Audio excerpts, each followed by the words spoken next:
नमस्कार। आज इस खास चर्चा में आपका स्वागत है। आज हम जरा बात करेंगे भारत की हाइड्रोजन ट्रेन टेक्नोलॉजी के बारे में।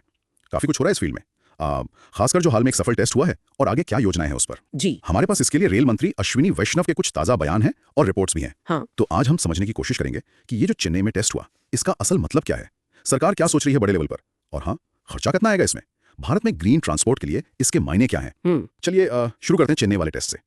कहा तो जा रहा है कि इससे भारत हाइड्रोजन ट्रेन टेक्नोलॉजी में काफी आगे बढ़ गया है। देखते हैं इसमें क्या है। जी तो खबर यह है कि रेल मंत्री अश्विनी वैष्णव जी ने बताया कि चेन्नई की इंटीग्रल कोच फैक्ट्री, मतलब आईसीएफ, जहां अपनी ज्यादातर ट्रेन कोच बनती हैं, हाँ, आईसीएफ चेन्नई, वहीं पर देश के पहले हाइड्रोजन पावर्ड कोच का टेस्ट हुआ है और ये एक ड्राइविंग पावर कार थी और वो टेस्ट कामयाब रहा है। जी हाँ, ये एक महत्वपूर्ण कदम है। और साथ ही ये भी सुनने में आ रहा है कि भारत एक पूरी 1200 हॉर्स पावर की हाइड्रोजन ट्रेन बनाने पर भी काम कर रहा है। यहाँ से बात थोड़ी और दिलचस्प हो जाती है ना। बिल्कुल दिलचस्प इसलिए भी है, जैसा आपने कहा, क्योंकि एक टेस्ट कोई अचानक हुई घटना नहीं है। ये भारत को हाइड्रोजन ट्रेन टेक्नोलॉजी में दुनिया के जो बड़े देश हैं उनमें शामिल करने की एक बड़ी कोशिश का हिस्सा है। अच्छा। आपको याद होगा, शायद पिछले साल ही मंत्री जी ने राज्यसभा में ये जानकारी दी थी कि भारतीय रेलवे की एक पहल है हाइड्रोजन फॉर हेरिटेज। हाँ, सुना था इसके बारे में, हाइड्रोजन फॉर हेरिटेज। जी, तो इसके तहत प्लान है कि करीब 35 हाइड्रोजन ट्रेनें चलाई जाएंगी। 35 ट्रेनें, और ये हेरिटेज रूट्स पर ही क्यों, मतलब इसका क्या लॉजिक है? देखिए, इसके कई पहलू हो सकते हैं।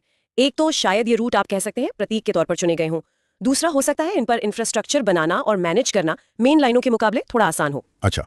रफ्तार भी कम होती है इन रूट्स पर आमतौर पर। जहां तक खर्चे की बात है तो अंदाजा है कि हर ट्रेन पर लगभग 80 करोड़ रुपए। 80 करोड़ एक ट्रेन पर? हाँ, और फिर हर रूट पर जमीन पर जो इंफ्रास्ट्रक्चर बनेगा, मतलब फ्यूल वगैरह के लिए, उस पर करीब 70 करोड़ रुपए अलग से। 80 करोड़ एक ट्रेन के लिए? ये तो काफी ज्यादा लग रहा है सुनने में, खासकर हेरिटेज रूट्स के लिए जहां शायद ट्रैफिक उतना ना हो।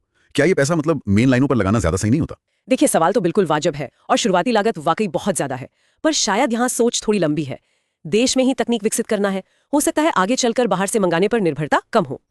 और फिर ये सिर्फ नई ट्रेनें बनाने तक ही सीमित नहीं है। अच्छा, और क्या हो रहा है? एक पायलट प्रोजेक्ट भी चल रहा है। इसमें क्या कर रहे हैं कि जो मौजूदा डीजल इलेक्ट्रिक मल्टीपल यूनिट है, जिन्हें डीएमयू कहते हैं। हाँ, डीएमयू ट्रेन्स जो डीजल से बिजली बना के चलती हैं। बिल्कुल, तो उन डीएमयू रैक्स में हाइड्रोजन फ्यूल सेल लगाने का काम हो रहा है, रेट्रोफिटमेंट जिसे कहते हैं। ये फ्यूल सेल हाइड्रोजन से सीधे बिजली बनाता है बिना किसी धुएं के। यानी पुरानी डीजल ट्रेनों को ही हाइड्रोजन ट्रेन में बदला जा रहा है। हाँ, एक तरह से। इस रेट्रोफिटमेंट वाले प्रोजेक्ट का बजट जमीनी ढांचे के साथ करीब 111.18 करोड़ रुपए है। अच्छा। और प्लान है कि इसे उत्तरी रेलवे के जिंद सोनीपत सेक्शन पर चलाया जाए। जिंद सोनीपत, ठीक है। ये सब सुनने में तो बहुत बड़ा प्लान लगता है, लेकिन एक सवाल जो मेरे मन में आ रहा है और शायद सबके मन में होगा, वो है लागत का। क्या इन्हें चलाने का जो रोज का खर्चा है वो भी ज्यादा होगा? देखिए, अभी भारतीय रेलवे के हिसाब से हाइड्रोजन ट्रेन चलाने का असल ऑपरेशनल कॉस्ट क्या होगा, ये पक्के तौर पर कहना थोड़ा मुश्किल है।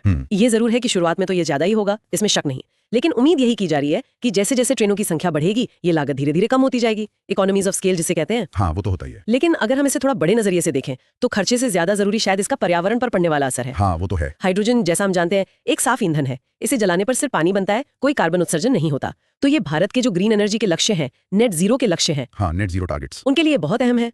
तो लागत भले ही शुरू में ज्यादा हो, इसके फायदे लंबे समय में शायद ज्यादा बड़े हों। और ये सिर्फ ट्रेनों की ही बात नहीं है ना, परिवहन के दूसरे साधनों में भी तो हाइड्रोजन पर काम चल रहा है। हाँ, बिल्कुल सही कहा आपने। पिछले साल की ही बात है, पेट्रोलियम मंत्री हरदीप सिंह पुरी जी ने भूटान के प्रधानमंत्री को इंडियन ऑयल की बनाई हुई हाइड्रोजन फ्यूल वाली बस भी दिखाई थी। अच्छा, बस भी? जी हाँ, तो ये दिखाता है कि भारत सिर्फ रेल में ही नहीं बल्कि पूरे ट्रांसपोर्ट सेक्टर में सस्टेनेबल, मतलब टिकाऊ समाधान ढूंढ रहा है। तो अगर हम सारी बातों को समेटें तो तस्वीर कुछ ऐसी बन रही है। एक तरफ चेन्नई में सफल टेस्ट हुआ है, दूसरी तरफ हेरिटेज रूट्स के लिए बड़ी योजनाएं हैं, फिर पुरानी डीजल ट्रेनों को बदलने का पायलट प्रोजेक्ट भी है, और साथ में लागत की चिंताएं भी हैं, लेकिन पर्यावरण को लेकर एक स्पष्ट दिशा दिख रही है। हाँ, संक्षेप में यही कहा जा सकता है, भारत भले ही शुरुआत में खर्चा ज्यादा है और चुनौतियां भी हैं, लेकिन वो हाइड्रोजन ट्रेन तकनीक को आगे बढ़ाने में पूरी तरह से लगा हुआ है। ये टेस्ट्स, ये खास योजनाएं, ये रेट्रोफिटिंग, इन सब के जरिए कोशिश जारी है और मुख्य फोकस जो है वो लंबे समय के ग्रीन लक्ष्यों पर है।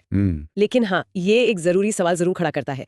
चलिए मान लिया कि हाइड्रोजन ट्रेनें साफ यात्रा का वादा करती हैं, पर पूरे देश में अलग अलग तरह के इलाकों में, पहाड़ों में, मैदानों में इनके लिए फ्यूल भरने का नेटवर्क, वो इंफ्रास्ट्रक्चर बनाना और शुरुआती खर्च को नीचे लाना, ये बहुत बड़ी चुनौतियां होने वाली हैं। सही बात है। तो सोचने वाली बात यह है कि इस बड़ी कोशिश को कामयाब बनाने के लिए क्या परिवहन के कुछ और साफ ऊर्जा वाले तरीके हैं जो हाइड्रोजन के साथ मिलकर काम कर सकते हैं? इस पर शायद और विचार करने की जरूरत है।